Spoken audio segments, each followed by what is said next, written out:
interview at the very beginning of the administration.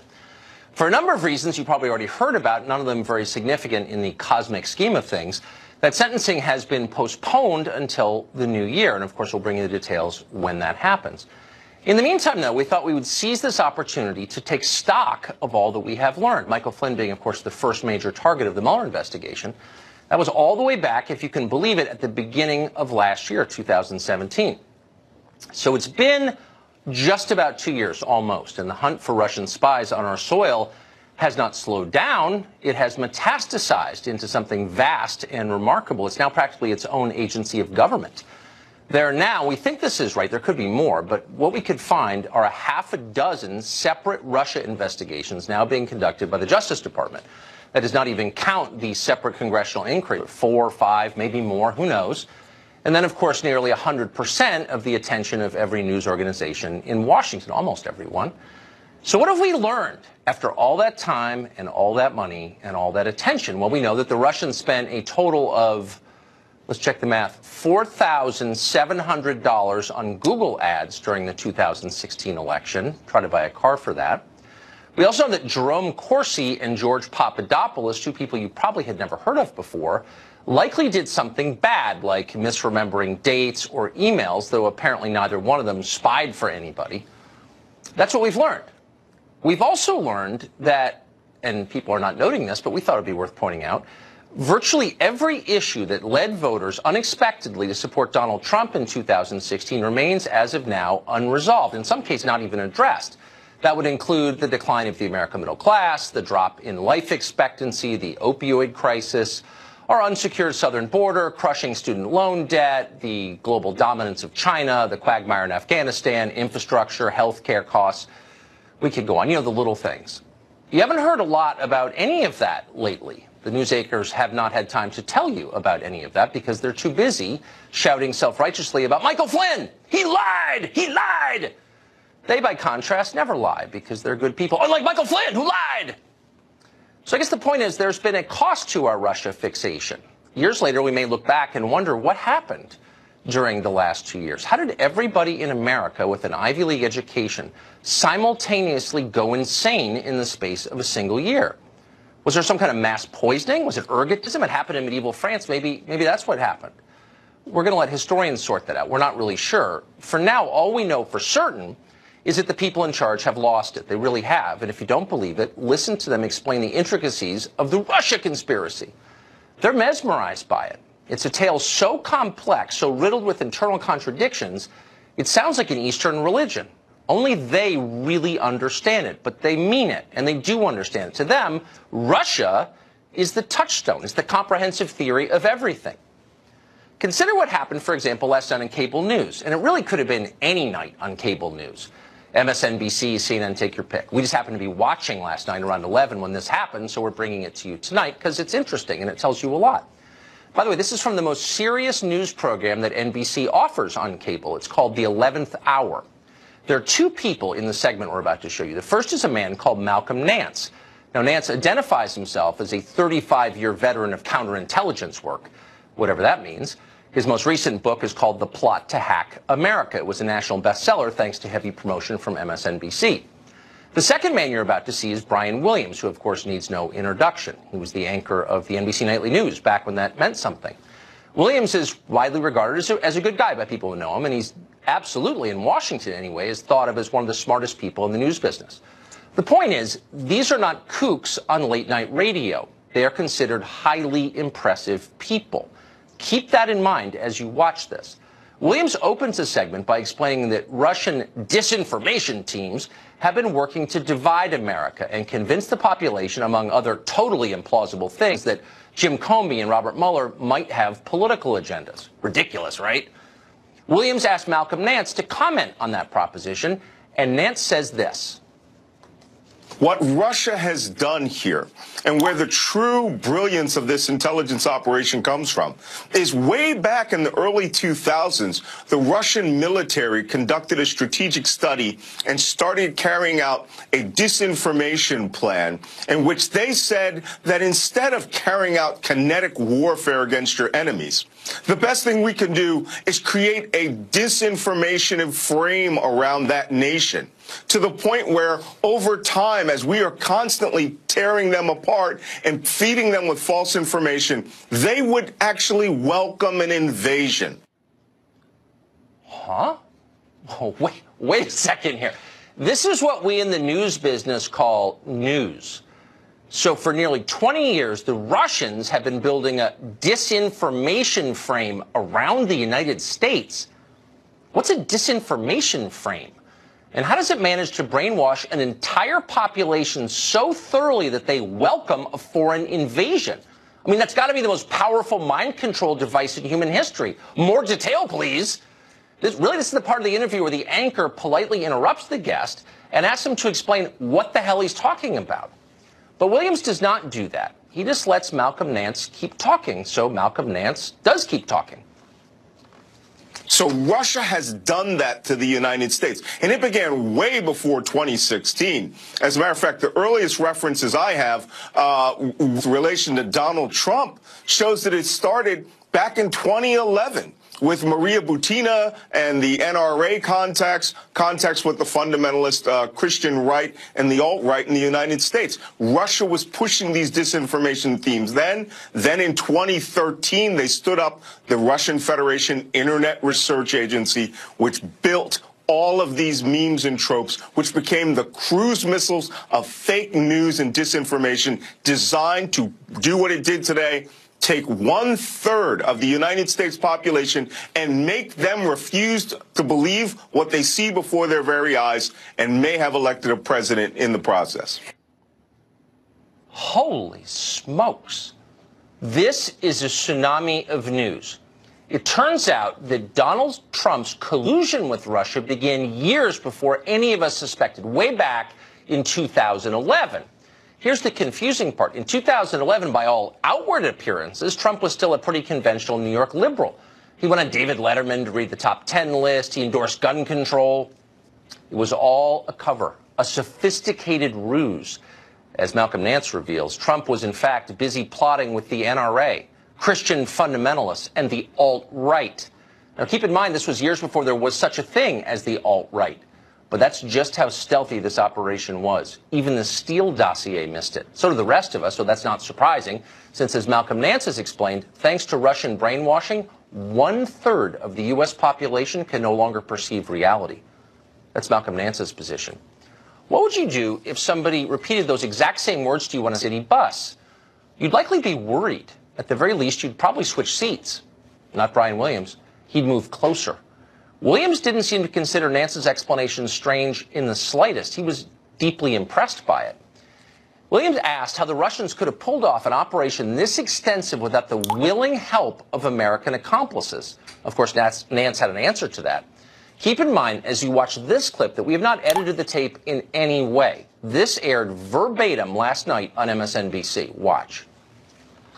They have played on the themes of far-right conspiracy theorists from the 1960s. The John Birch Society, a sideline group, in the farthest extremes of the libertarian parties. They have amplified racism to the point where the alt-right, Steve Bannon's own creation of Gamers, is now the wholly owned subsidiary of the Trump campaign, and are believers in David Duke, the Ku Klux Klan, Richard Spencer, the neo-Nazi, and Robert Spencer, the Islamophobe, to the point where they're mainstreamed. This is how effective this information warfare campaign has been carried out. And let me tell you, this report shows how they went after to suppress the African-American vote. And there is no doubt in my mind, or anybody else's in the intelligence community, that doesn't believe that it took American citizens to assist them in really getting down to where these voters were who needed to be suppressed. Wow. So in case you weren't transcribing that as you watched, let's bottom line it for you. The Russia conspiracy just expanded to include a bewildering array of new figures. These would include the John Birch Society, the KKK, David Duke, people who play online video games, Steve Bannon, a religion blogger named Robert Spencer, and others. Collectively, their goal was not simply to elect Donald Trump, but to hurt African Americans. Why would Russian intelligence want to do that, you might ask? Well, if you have to ask, you're probably working for Vladimir Putin too, so shut up. It goes without saying that all of this is completely insane. There's no evidence to support any of it. It is not true.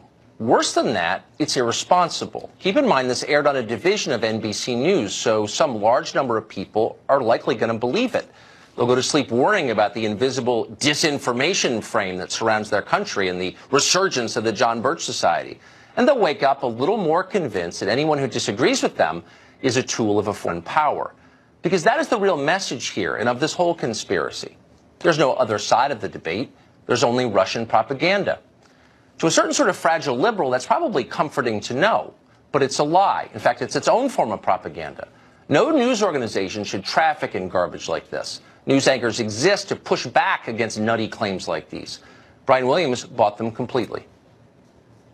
Wow. Malcolm Nance, this is why we ask you all the time to come on this broadcast.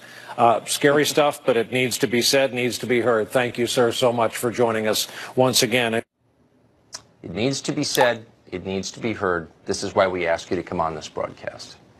Save that video. Future generations won't believe it. And now to the actual monetary cost of all this Russia nonsense. What is it costing taxpayers? Trace Gallagher has been tracking that for us, and he joins us tonight. Hey, Trace.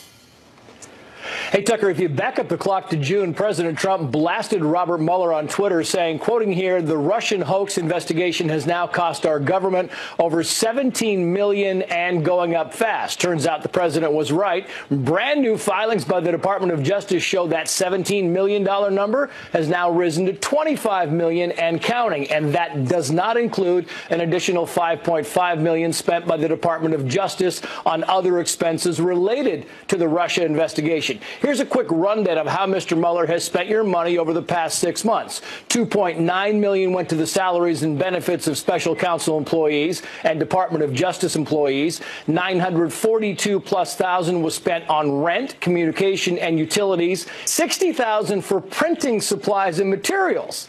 That's a lot of copies of something. $580,000 on transportation and travel, and $310,000 for IT services. Bottom line, trying to find collusion between the Trump campaign and Russia is expensive, and working in IT for the special counsel is apparently lucrative. Tucker. Trace Gallagher, thanks for keeping track.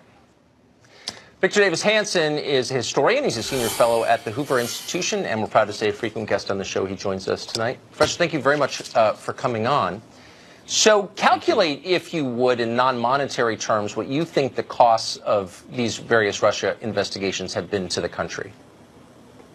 Well, I think there's sins of commission and omission, because while this is all going on, Tucker, we've cracked 3% GDP. We hadn't done that in 10 years. That's not an abstract number. That means millions of people who were not working now have an opportunity. I really see it where I live in southwestern Fresno County. It's a human story. We have peacetime unemployment of 3.7. Remember, just 2 years ago, Larry Summers said this was the stuff of fairy stories, and Barack Obama said you need a magic wand. We're increasing oil production at 1.5 million barrels a year. We're the largest oil producer in the world. Nothing hurts Russia more than that fact alone. There's no such word in the English vocabulary for peak oil anymore. So there's a human story going on. This is not even talking about progress overseas, and we're just completely uninterested in it. I don't know why, because a lot of very poor people have leverage over employers for higher wages that they never had before. And the second is, there's a really inequality of the law. I mean, we talk about elites, but think of the array of people who have not told the truth. Andrew McCabe was fired for lying to federal investigators. We don't know what's going to happen to him. So far, he hasn't faced criminal charges. But the Inspector General said he was lying. James Comey's statements about the FISA court and the role of the dossier are not true. James Clapper lied under oath to Congress. John Brennan lied under oath to Congress. Susan Rice lied when she said she did not request surveilled transcripts and have them unmasked. We know that Huma Abedin and Cheryl Mills lied when they said they did not have knowledge of the email server of their boss, Hillary Clinton. That's not even getting into the deception of the FISA court or the way that the investigations went on the email scandal or putting informants in a presidential campaign. So The second thing, it's really, from a historical point of view, we've had a lot of wrongdoing by elites, and there's been no consequences. So the American people are not paranoid. They're saying, well, the Mueller investigation's going here, but they're going after misdemeanors or nothing, and here these felonies go completely unaddressed. And finally, this Mueller investigation is not in isolation. We had, remember, from the day Trump was elected, we were told that the voting machines were fraudulent. We're going to sue. And then there was in a group, remember about the Electoral College? We had to overturn, get to the electors. And then we went to the 25th Amendment that Trump was unbalanced, and then that didn't work. Then we went to the emoluments clause. He'd profited even though his businesses had lost $1 billion.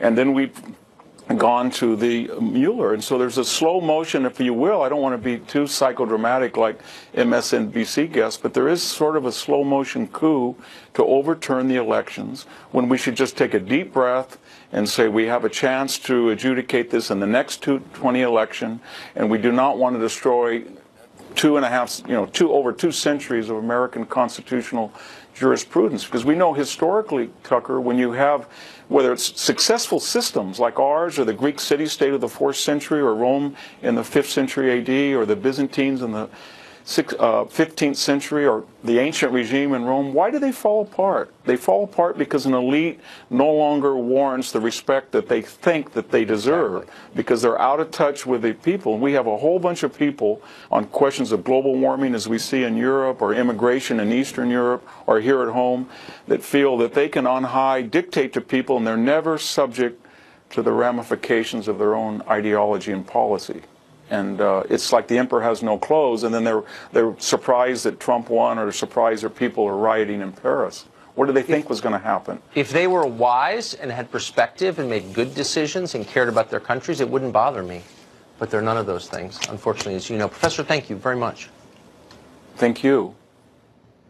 Well, for 2 years, the Fusion GPS dossier has dominated our political conversation. It has driven political events more than maybe any other fact. What parts of the dossier have proved true over the past 2 years? Molly Hemingway has been keeping track. Everybody should be keeping track, but she's one of the rare few who is. She'll join us after the break to tell us what she's found.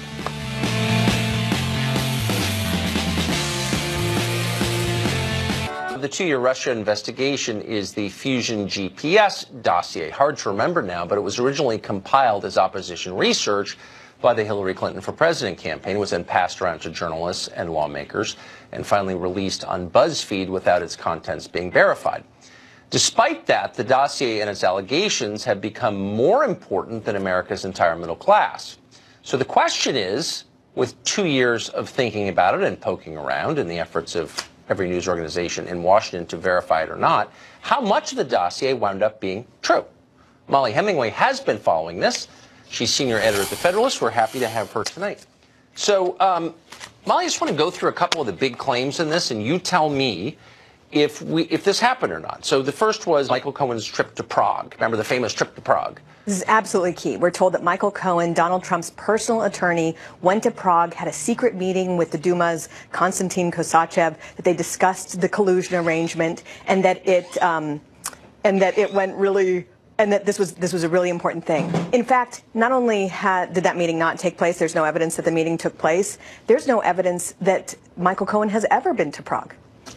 But that was repeated as fact repeatedly. Well, in fact, in just a few months ago, 7 months ago, I think there was a news report that falsely claimed that the Mueller team had evidence that that secret meeting had taken place. It is just interesting to note, since we're actually in the sentencing phase and we're dealing with sort of some resolution here, it wasn't even mentioned by Bob Mueller or anyone else who's going after they would know. Cohen. One of the things that always struck me about the dossier was it accused people of crimes, American citizens of crimes, and one of them was Carter Page, who was described in effect as a mastermind, Russian spy. Carter Page, again, was all over the dossier. And it was so important. The dossier was viewed so favorably by our federal government. They used this to secure a wiretap against him. They portrayed him as a mastermind spy who was setting up all sorts of important meetings and arranging, again, collusion. We were told that he had got a stake in a large Russian oil company in exchange for the collusion. these meetings that we were told took place in the dossier, there's no evidence that any of them happened. And it's interesting to note that Carter Page was surveilled for an entire year by our government and has not been charged with any crime, despite being portrayed as the central linchpin of the collusion theory. But I do think it destroyed his life, so there's that. Yeah. Now, at the very center of this were the salacious claims that Trump was caught doing things with hookers and he was subject to blackmail as a result of this. Did that happen? Right. So this was what made it so interesting and what made the journalists so excited when the dossier was first published. Not just the tale of the prostitutes at the Moscow hotel, but we were told that Russia had all sorts of compromising information on Donald Trump and that he would be compromised and blackmailed by this. Now you can look at his record over the last 2 years and see that if Russia has anything compromising on him, they should have deployed it while he was going after them in such an aggressive fashion in foreign policy, and they haven't done anything of the kind. There is no evidence to support this, but a lot of people are, in fact, truthers on this. Yeah. Meanwhile, as Victor Davis Hanson just pointed out, the one thing they care about is energy, and America is now the world's largest oil producer, energy producer, so we haven't helped them too much. The Trump Towers in Moscow, you hear that to this day. So you need to have business interests in order to have this collusion theory make sense. The dossier said a bunch of actually kind of contradictory things, that Trump was very interested in a business deal in Russia, and also that he'd been offered sweetheart deals. Well, if he'd been offered sweetheart deals, I think we can reasonably assume he would have taken them. There's no evidence he has ever successfully accomplished any business relationship in Russia. And finally, and this claim, again, persists to this day, that Manafort manipulated WikiLeaks in order to hurt Hillary Clinton, and I think it's basically wrecked Roger Stone's life, this claim from the dossier. Is it true? Do we know that that's true? So the dossier claimed that Manafort was really the one in charge of the entire collusion theory, that in fact Carter Page was working on his orders. There's no evidence that they even met, that we were told that Manafort was the one who came up with the whole WikiLeaks idea. There's no evidence. And we have a lot of court filings where if there were any evidence of this, you know darn well that this would have been mentioned in any of these filings. Now, the whole genius of this dossier is that it has a bunch of allegations that are impossible to disprove. And that's not the way that justice is supposed to be done in this country, where you say, well, if you're innocent, you have to prove that these things never happened. These are a bunch of wild allegations without evidence to support them, and we are now years into this. No, you're right. And it's I mean, that's the standard we apply to Supreme Court justices, but not to anyone else. Molly Hemingway, great to see you. Thank you for that. Great to be here. For your rigorous look at that. Well, anti-Russia panic has reignited the Cold War and driven us apart from Russia. But is that good for American interests? Why should we be Russia's enemy? That's next.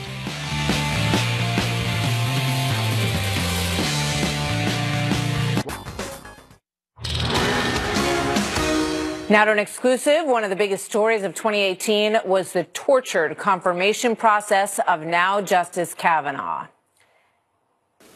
I was pushed onto the bed, and Brett got on top of me. I believed he was going to rape me. I've never sexually assaulted anyone. Not in high school, not in college, not ever. The story has exclusively obtained tonight from Senator Susan Collins vile emails that she received when she became the deciding vote. Vicious callers trying to pressure and intimidate her at her office. Listen. If you vote for him, you are standing there feckless woman, standing there letting Trump and his appointees steal health care from millions of Americans, steal the right to choose what women do with their bodies. You are so naive. You will go down in history as the most naive person ever to be in Congress. You feckless, naive woman, made to make... That's enough. That's enough. You get the idea, right? We also now know that she was sent packages with notes that said that they contained ricin and anthrax to her home where she and her husband live in Maine. Thankfully, they did not. But that's what she was going through during those 48 to 72 hours that she was making up her mind. She told me today that she never once wavered as she went through that process. She thought it was interesting that people thought that that kind of message would dissuade her from doing what she felt was right in the end. Ben Shapiro is here to talk about that. Also, the president's promise to build a wall and developments in that, and a surprise announcement as well. Ben, good to see you. Good evening. Thanks for having me. So, your thoughts, I mean, it's hard to listen to those. I wish we didn't run it for so long, actually. But it's hard to listen to them. What are your thoughts on what's going on in America when that's the way that people voice their desire to their senator? I mean, obviously, people are more interested in basically venting their feelings than they are in actually effectuating change. They're much more interested in making themselves heard than in actually getting other people to listen to them. And there's an obvious irony to all of these people calling up Susan Collins and basically slandering her as in every conceivable way, a feckless woman, using sexist slurs to rip her for supposedly being too sexist to listen to Christine Blasey Ford in the Kavanaugh hearings. I mean, all of it is absurd, but it speaks to, I think, a rising rage that Americans are feeling across the aisle. And I think that goes to a lack of social fabric. I think that we're coming apart at the seams in a lot of ways, and we're filling that with anger and political tribalism. You know, it was also pointed out today by the Senate Ethics Complaint, the Foundation for Accountability and Civic Trust. It's called FACT. And they look at the least ethical behavior that happens on the Hill. And they claimed, according to their look at all of this, that the two least ethical members of the Senate were Senators Warren and Harris, who both sent campaign fundraising emails before the Senate vote on the Supreme Court Justice Brett Kavanaugh. Specifically, those emails stated their official role and positions in the ongoing confirmation process, and then they said donate now and contribute, which is against the rules, Ben. Yeah, I mean, and it's plainly morally disgusting as well. I mean, you're in the middle of a contentious hearing over whether a crime did or did not happen years ago, and you're sending out fundraisers on your own behalf in the middle of that, even as Senator Kamala Harris, for example, was going out there and making completely unwarranted charges about Judge Kavanaugh. And it really was an astonishing display.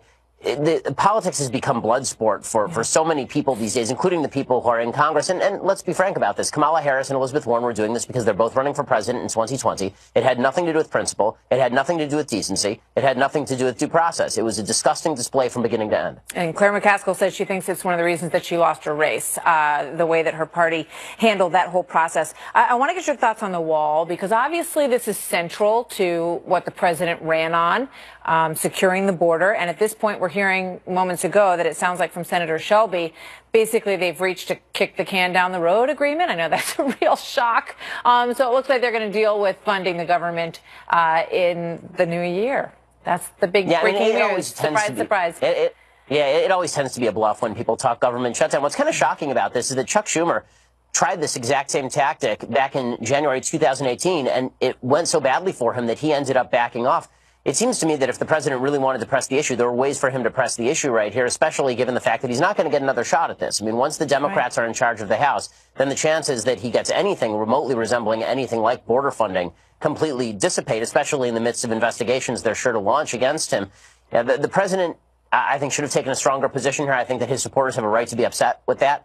The wall has not been built. It doesn't look like the wall is going to be built. And all of the promises notwithstanding, if the president doesn't take some pretty dramatic action on that, this was his #1 campaign promise, and it has not happened. It has not materialized. And you pointed out on your podcast today that it's interesting that he is allowing the wall, as he envisioned it, to slip away. And I think, you know, in a perfect world, which I just discussed with Chris Coons, there is border security. They're securing the border. And I think that they really agree on it more than they disagree on it. And maybe we will get somewhere on that. But you find it ironic that they are passing this criminal justice reform, and that the very big on law enforcement and law and order is what he is in favor of.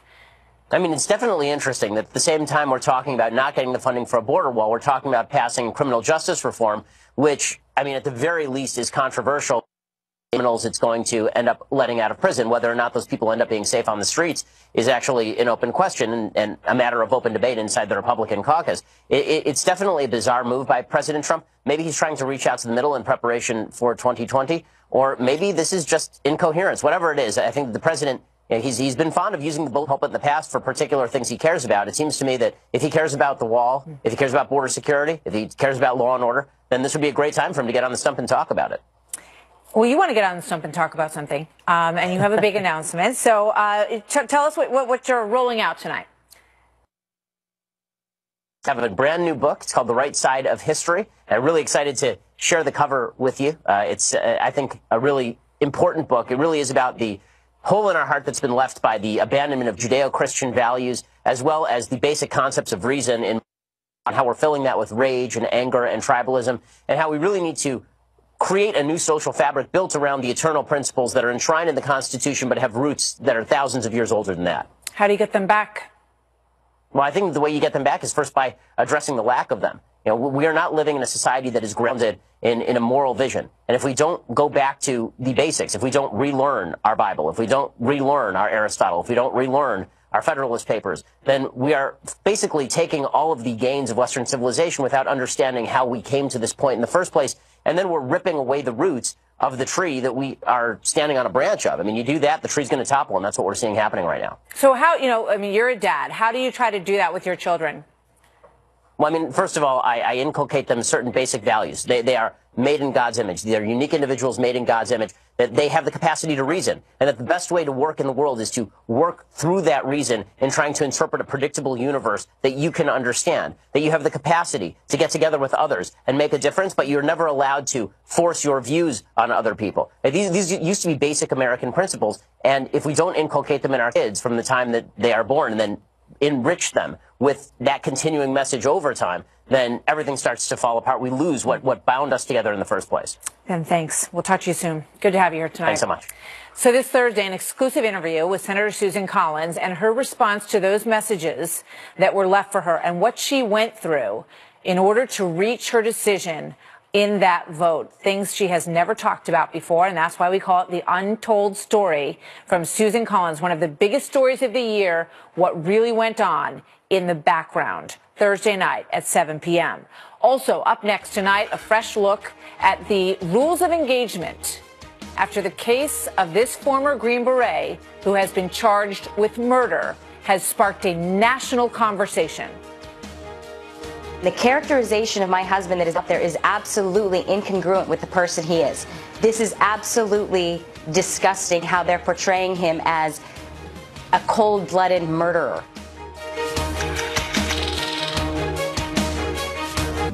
Tonight, there are some new questions in this case of Major Matthew Goldstein, a former Green Beret and Silver Star recipient, now facing murder charges after admitting to killing a suspected Taliban bomb maker in 2010. Joining me now is Tom Caniff, criminal lawyer, Iraq war veteran, former officer in the Army National Guard's JAG Corps. Tom, always good to talk to you about this kind of story. And I think, you know, people listen to this story and they can't believe it. This is a decorated war hero who was trying to protect his own men. He said that he had the experience in the past of letting, you know, these guys go, and then they just came back around once they realized who they were working with within the Afghan army. They came back to kill them. And he didn't want that to happen. Yeah, well, also all the time that has passed. I remember we're going on 9 years now. Now, of course, there is no statute of limitations for murder, which is one of the problems that the major is facing here. And of course, everybody's going back to these statements, these what prosecutors will construe as admissions that he made both on television and apparently in this interview that he did for employment with the CIA, where he was hooked up to a lie detector test. Now, that lie detector test in and of itself wouldn't be admissible in a general courts-martial, but the statements themselves that he made could be used as admissions against him, whatever it is that he supposedly said regarding this killing. So, you know, there's a lot of moving parts here, and obviously him being a Green Beret and a member of the Special Forces, I mean, no one can really imagine what combat veterans were going through at that time, let alone combat veterans, you know, not JAG guys like me, Helmand Province. I mean, you were in Iraq, and we had Geraldo here the other night who was reporting from the war zone at the time, just saying it was absolute chaos. You know, that everything, you know, there were IEDs blowing up under our vehicles on a daily basis, and that he felt so strongly that this guy's a hero and that he should not be held responsible for this. Absolute chaos, and then a lot of people felt that under the Obama administration, and maybe even under the later portions of the Bush administration after Abu Ghraib and so forth, that a lot of these heroes were being asked to fight this war with one hand tied behind their back because the rules of engagement, the military rules for the use of force were becoming so restrictive that it really put them in an untenable situation. Now, of course, that would not justify a cold-blooded killing of a detainee in custody, if that's what this was. But it's not clear that that's what it was, and I think we all hope that it wasn't. I want to play a quick soundbite from his wife and just get a quick thought from you out of it. Let's watch. I'd also just like to say that this is the army of Manning and Bergdahl. Yeah. And if those are the kinds of people that we want in the Army, that's what we're going to end up with, because who are we going to have in our ranks if this is what we do to our good men? She makes a great point. And one thing I want to point out is, the charges in this case, they have been preferred to courts-martial. There is still due process that will occur before this case could ever get to courts-martial. There's something called an Article 32 hearing, which is sort of the military's equivalent of a grand jury or a felony hearing, where a military officer is going to review these allegations for probable cause. That officer can make a determination that there is no probable cause, which then the commanding general will have to either agree to follow or not. He can also make findings in mitigation, determine that, look, there perhaps was misconduct here, but it doesn't rise to the level where this hero should be facing a general courts-martial where he could get either life in prison or even the death penalty, for that matter. I don't know. Tom, thank you very much. Good to have you here tonight. So coming up next, President Trump's plans to overhaul controversial Obama-era guidelines on how children are disciplined in schools. Former Education Secretary Voss continues to chip away at President Obama's controversial school policies. During his administration, schools were basically told that punishments such as detention or suspensions sometimes unfairly targeted minorities. But many teachers complained that with those punishments off the table, it was then difficult to keep students in line and presented a challenge to learning and focusing for the students who were behaving. In some cases, teachers were even the targets of physical attack and felt that it was too tough to maintain control in their classroom under those rules, or lack thereof. But the Trump administration now wants to roll some of them back. Trace Gallagher has the story for us tonight from the West Coast Newsroom. Hi, Martha. The Federal School Safety Report is 177 pages and replete with policy recommendations like expanding mental health services and school security protocols. But its primary focus is rescinding Obama administration guidance on discipline. Remember, back in 2013-14, then Education Secretary Arne Duncan and the administration argued that teachers were discriminating against students of color by punishing them at higher rates than white students. They argued it fostered a, quote, school-to-prison pipeline. The administration then sent school districts a letter warning that they could be subject to civil rights investigations. 2 years later, a New York school survey focusing on schools that serve predominantly students of color reportedly showed dramatic deterioration from the 2013-14 school year to the 2014-15 school year. For example, physical fighting increased at 50% of schools and decreased at only 14%, and peer respect got worse at 58% of schools and improved at just 19%.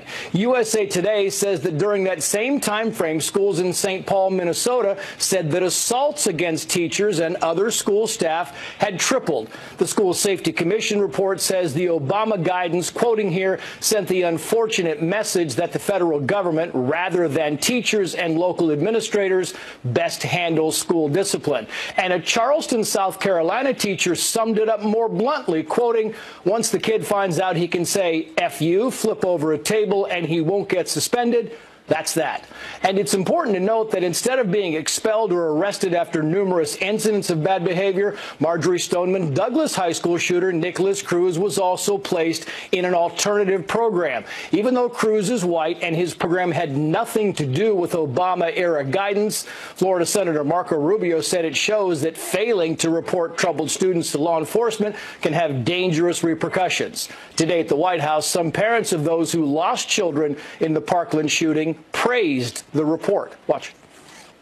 My hope is that rather than fighting over the things we don't like or we think are missing, that as a nation we'll come together and focus on the things we do agree on.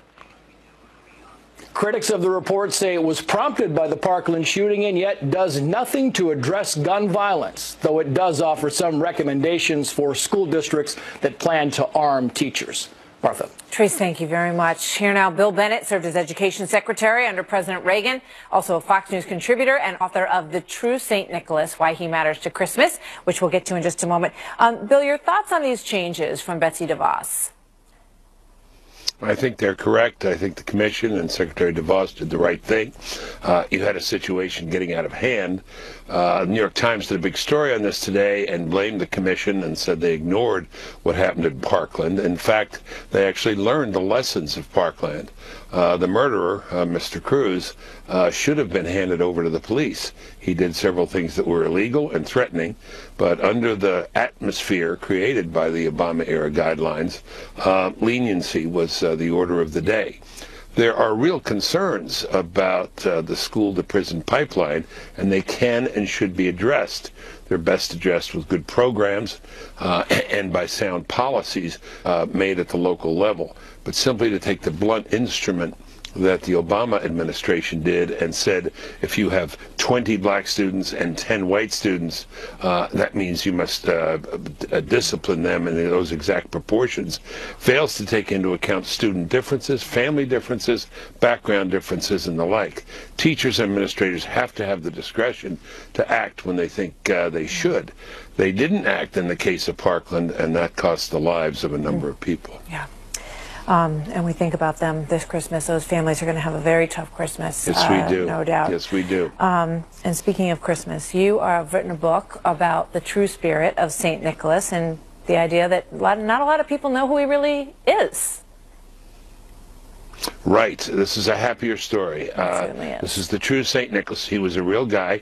The story begins, as it must, as a lot of good stories begin, Martha, once upon a time. This was a real guy, young Nicholas, living in Patara, which is now in Turkey. His parents died when he was quite young, left him some money. He was a very thoughtful man and a generous man and a man with a great heart. So he took pity on some of the poor people in town.